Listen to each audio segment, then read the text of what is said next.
দেবী বৃন্দা, আমি আপনার পতিব্রতা স্ত্রী ধর্মকে সম্মান জানাই, তাই আমার ওপর সমস্ত দোষারোপ স্বীকার করে নিচ্ছি। আপনার মন, কর্ম আর প্রতিশ্রুতির দ্বারা সর্বদা আপনার পতিব্রতা ধর্ম পালন করেছেন, আর এই পতিব্রতা ধর্মের কারণে আপনার স্বামী শঙ্খচূড় অজেয় অমর। সেদিন আর আজও সমস্ত দেবতার স্বয়ং আমিও ওনাকে পরাজিত করতে পারিনি। কিন্তু দেবী, যখন ধর্মের পরিণতি অধর্মে রূপান্তরিত হয়, তখন তার পাপ ধর্মের পথে চলা ব্যক্তিকেও স্পর্শ করে। তুমি কি বলতে চাইছো? দেবী, আপনার অজেয় আর অপরাজিত স্বামী শঙ্খচূড় তার শক্তির অহংকারে সহস্র নারী আর অপ্সরাদের হরণ করেছিল, তাদের অপমান করেছিল, তাদের সাথে দুর্ব্যবহার করেছিল, আর পরিশেষে তাদের হত্যা করেছিল। দেবী, শঙ্খচূড় এসব এই কারণে পেরেছিল কারণ তার পিছনে আপনার মতো পতিব্রতা নারীর শক্তি ছিল, আর তাই শঙ্খচূড়ের করা সেই পাপে আপনিও ভাগীদার।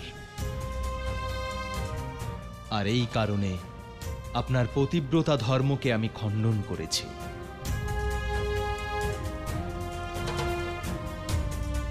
আমায় ক্ষমা করে দিন প্রভু। আমি আমার অজ্ঞানতার কারণে সত্যিটা না জেনেই আপনাকে অভিশাপ দিয়েছি। কিন্তু প্রভু, আপনি আজ আমাকে কেন স্মরণ করলেন? দেবী, গত জন্মের মতো এই জন্মেও শঙ্খচূড় 4 গোপিনীকে হরণ করেছে। এখন সেই গোপিনীদের রক্ষা কেবল আপনিই করতে পারেন। প্রভু, আমি আমার ভুল বুঝতে পেরেছি। যদি আমি নিজে একজন নারী হয়ে অন্য নারীদের রক্ষা করতে না পারি, তাহলে এর থেকে বড় অধর্ম আর কিছুই হবে না। আমাকে বলুন প্রভু, গোপিনীদের রক্ষা করার জন্য আমায় কি করতে হবে?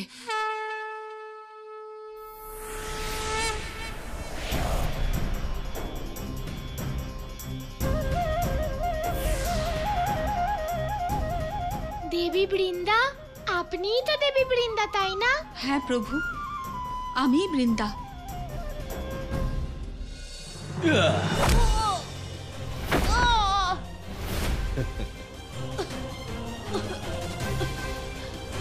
তোমার মধ্যে আর কোনো শক্তি অবশিষ্ট নেই বলরাম। তাহলে তুমি আর জীবিত থেকে কি করবে?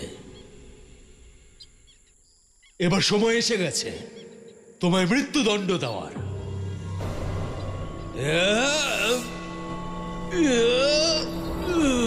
দাঁড়ান স্বামী।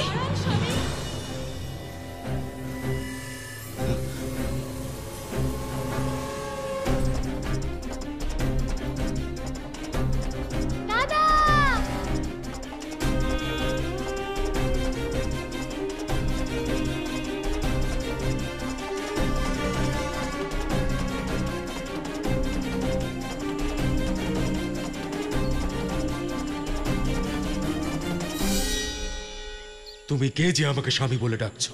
আপনি আমাকে চিনতে পারছেন না অসুররাজ? চিনতে পারবো তখনই যখন তোমার কোনো পরিচয় থাকবে। পরিচয় তো জন্ম জন্মান্তরের স্বামী। তুমি কি বলতে চাইছো? ভালো করে দেখুন, আমাকে স্মরণ করুন। আমি আপনার গত জন্মের স্ত্রী বৃন্দা। কত জন্মের স্ত্রী?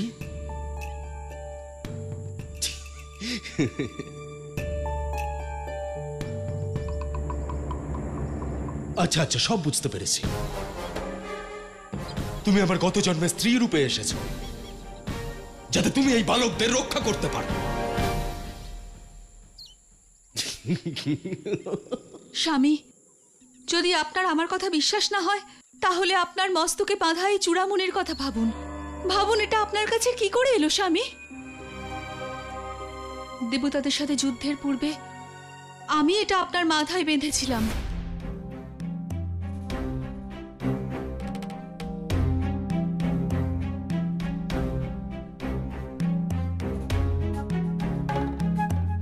মহারাজ, এই চূড়ামণি আমার সতীত্ব, আমার পতিব্রতা হবার প্রতীক। এতে আমার জীবনের সমস্ত পুণ্য সঞ্চিত রয়েছে। যতক্ষণ এটা আপনার মাথায় বাঁধা থাকবে, ততক্ষণ সংসারে কেউ আপনার কোনো ক্ষতি করতে পারবে না।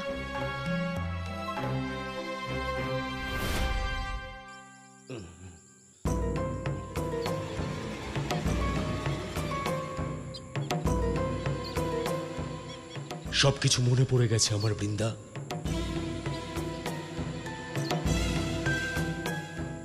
তুমি আমার স্ত্রী বৃন্দা, চিরকাল তুমি আমার স্ত্রী থাকবে। স্বামী, তাহলে এই চূড়ামণি আমাকে পরিয়ে দিয়ে আমাকে আপনার স্ত্রী হিসেবে গ্রহণ করুন।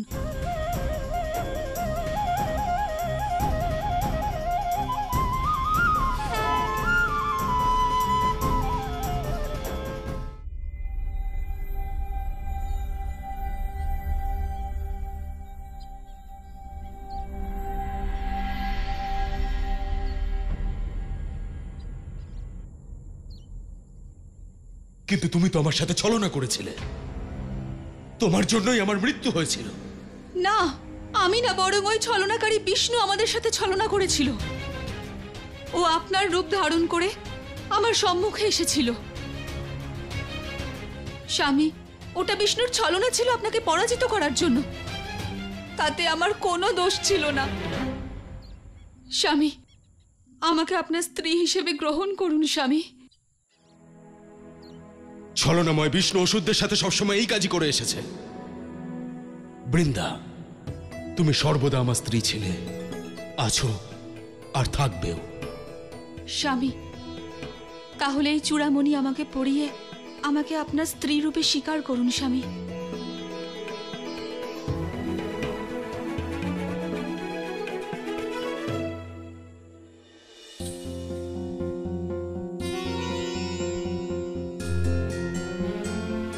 কি হলো স্বামী, আপনি চুপ করে আছেন কেন?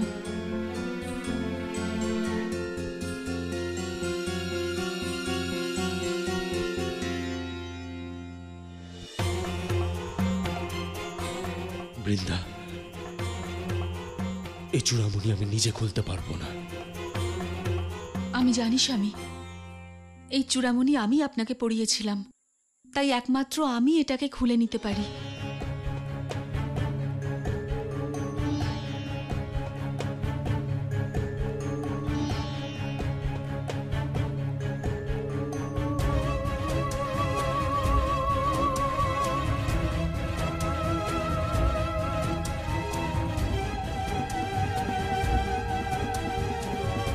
কানাই, কানাই, আজ আমি এই অধর্মী অসুরকে আমার পবিত্রতা থেকে মুক্ত করলাম। এবার আমার পতিব্রতা ধর্মের শক্তি ওকে কোনো রক্ষা করবে না। ওকে ওর পাপের দণ্ড দাও কানাই, যাও এবার ওকে বধ করো। বৃন্দা, কি সব বলছো তুমি? সেটাই যেটা একজন নারীদের ওপর অত্যাচারকারী পুরুষকে বলা উচিত। তুমি নারীদের হরণ করেছো, ওদের ওপর অত্যাচার করেছো, ওদের কষ্ট দিয়েছো, আর এখন ওদের ইচ্ছার বিরুদ্ধে গিয়ে ওদেরকে বিবাহ করতে যাচ্ছি। তারপরেও তুমি ভাবছো আমি তোমায় রক্ষা করব? না শঙ্খচূড়, তোমার জীবিত থাকার কোনো অধিকার নেই। স্ত্রী হয়ে স্বামীর মৃত্যুর কামনা করছো তুমি? তোমার জীবিত থাকার কোনো অধিকার নেই বৃন্দা।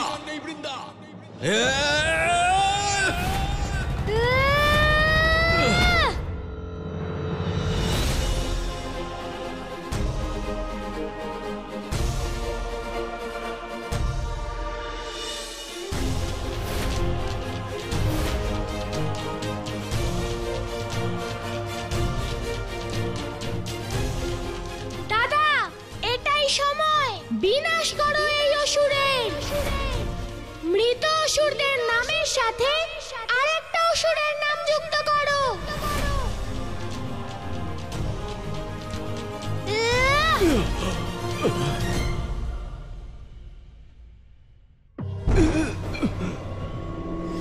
কানাই, নারীদের ওপর যে অত্যাচার করে সেই অত্যাচারীকে আজ আমি জীবিত ছাড়বো না।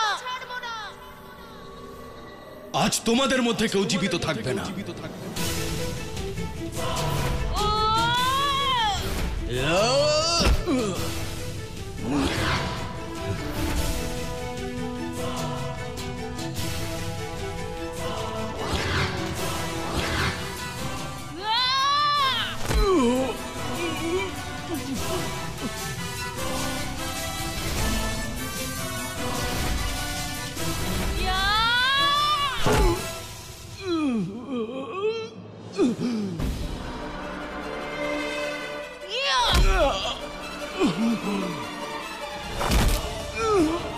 দাদা, আজ ওকে এমন দণ্ড দাও যাতে সংসারের কোনো মানুষ নারীদের উপর কখনো অত্যাচার না করে।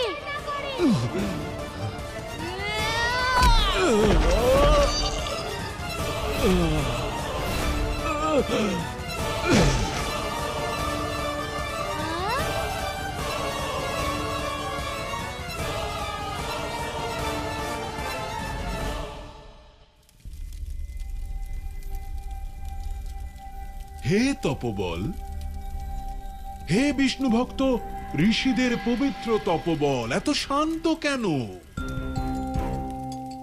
দেখো, এখানে যজ্ঞবেদী আছে, আহুতি হচ্ছে, আর ভগবান কংস স্বয়ং আহুতি দিচ্ছে।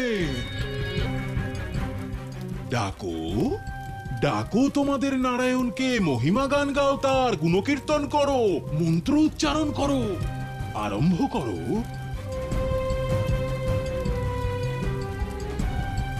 আরম্ভ করো।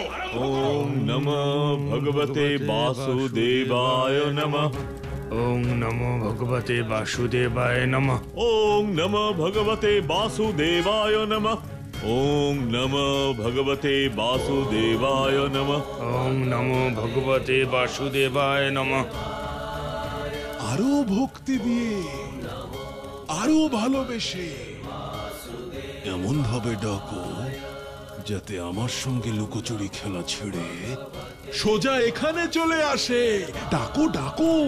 ওং নমো ভগবতে বাসুদেবায় নমঃ। ওং নমো ভগবতে বাসুদেবায় নমঃ। চক্রধারী, তোমার প্রতিশ্রুতি পূরণের সময় এসে গেছে। এসো, অন্যথা পাঠিয়ে দাও তোমার সেই অংশকে, যাতে তার দর্শন পেয়ে এরা ধন্য হয়ে যায়, আর আমি তাকে সংহার করে তাকে হত্যা করি। এসো এসো। ওম নমঃ ভগবতে বাসুদেবায় নমঃ। শঙ্খচূড়, তুমি এক পবিত্র নারীর ভালোবাসার শক্তিতেই জীবিত ছিলে, আর সেই নারীর শক্তি দিয়েই তুমি অন্য নারীদের উপর অত্যাচার করছিলে। আজ আমি তোমাকে দেখাবো বলরামের শক্তি।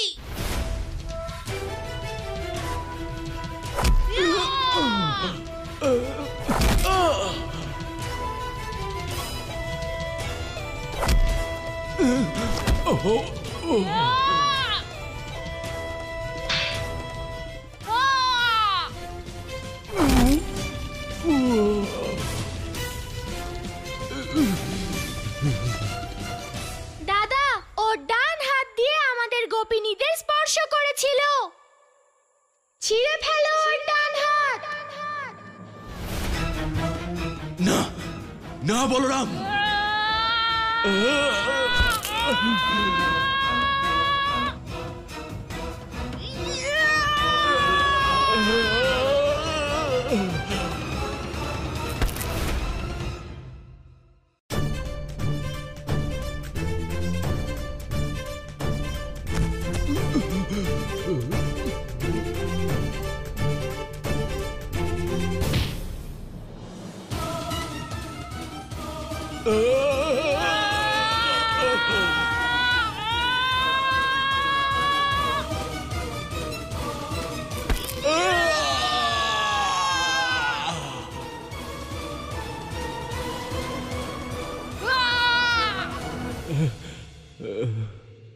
দাদা, আজ তোমার সামনে শুধু একটা অসুর নয়, বরং একজন অপরাধী রয়েছে।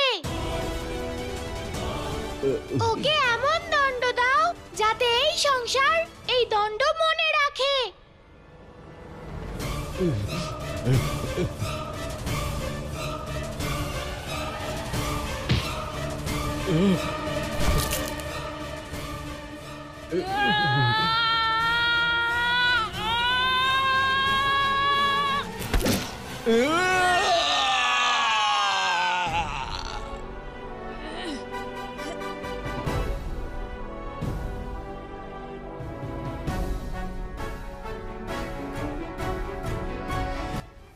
নারায়ণ নারায়ণ। প্রভু, অবশেষে এই পাপী শঙ্খচূড় তার পাপ কর্মের শাস্তি পেল। পরম অবতার শ্রীকৃষ্ণ এই সংসার থেকে একটি অত্যন্ত বড় সমস্যাকে চিরকালের জন্য বিনাশ করলেন প্রভু। আপনার লীলা অপার প্রভু। এই নারদ মুনি আপনাকে শত কোটি প্রণাম জানায়। দেবর্ষি, শঙ্খচূড় শুধুমাত্র এক অসুর ছিল না, সে এক প্রবৃত্তি ছিল।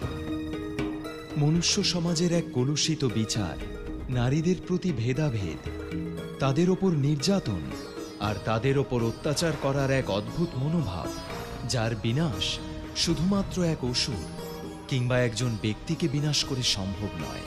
ক্ষমা চাইছি প্রভু, আমি ঠিক বুঝলাম না।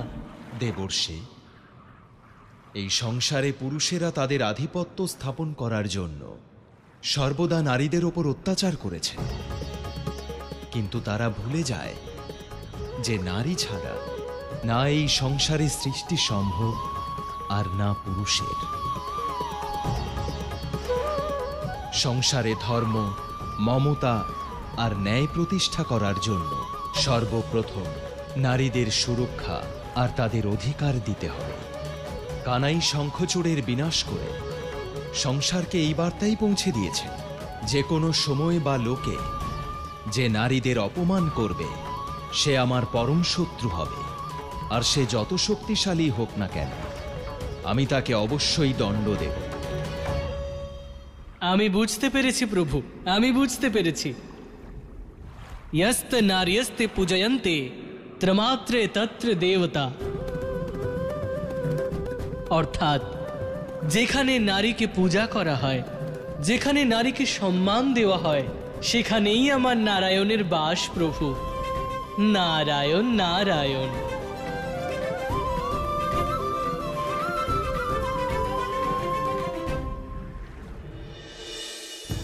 আজ তোমার জন্য আমরা সবাই সুরক্ষিত কানাই।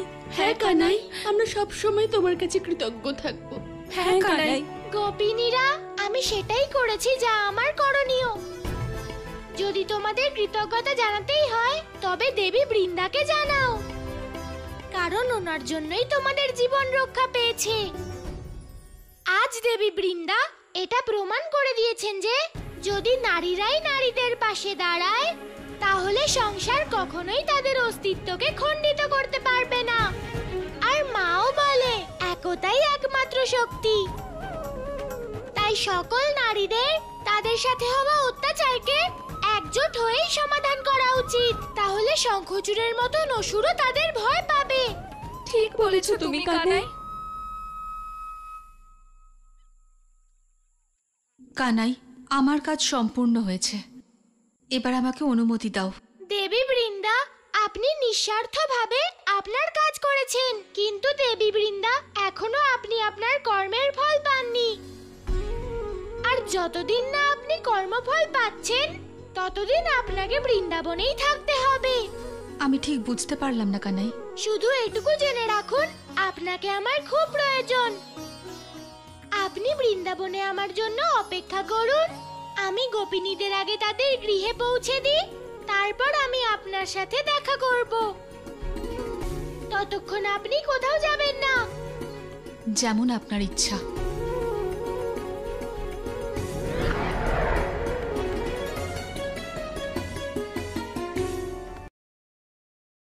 গোয়ালা, যে চলে গেছে তার দিকে কি দেখছো? সেই দিকে দেখো যেদিকে এখন যেতে হবে, অর্থাৎ গৃহে। পরে আবার বলো না যে আমার জন্য তোমার গৃহে পৌঁছতে দেরি হয়ে গেছে। কানাই, রাধা ঠিকই বলছে, এবার আমাদের যাওয়া উচিত। সবাই আমাদের জন্য অপেক্ষা করছে। চলো চলো দাদা।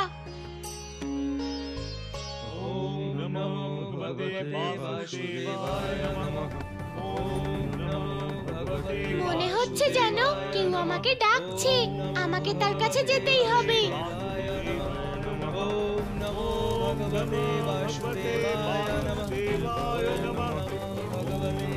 আরো ভক্তি ভরে ডাকো,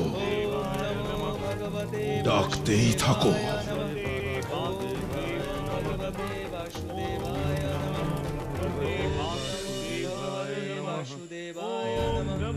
কত ভালোবাসা এই স্বরে, মনে হচ্ছে যেন কেউ কেউ আমাকে যুগ যুগ ধরে ডাকছে, আমাকে যেতেই হবে তার কাছে। নারায়ণ নারায়ণ, এ কি অনর্থ হতে চলেছে প্রভু? হ্যাঁ প্রভু, কানাই তো নিজেই কংসের কাছে যাচ্ছে। ওকে আটকান প্রভু, না হলে কংস নিজের পরিকল্পনায় সফল হবে আর ও নিয়তিকে পরিবর্তন করে দেবে। দেবী, যাই হয়ে যাক না কেন, কানাইকে ঋষিদের কাছে যেতেই হবে। কারণ ওদের তপবলকে স্বয়ং আমিই বর প্রদান করেছি। যখনই ওরা আমায় ডাকবে, তখন আমার পরম অবতার শ্রীকৃষ্ণকে তাদের দর্শন দিতেই হবে। আর তাই কানাই তাদের দর্শন দিতে যাচ্ছেন দেবী।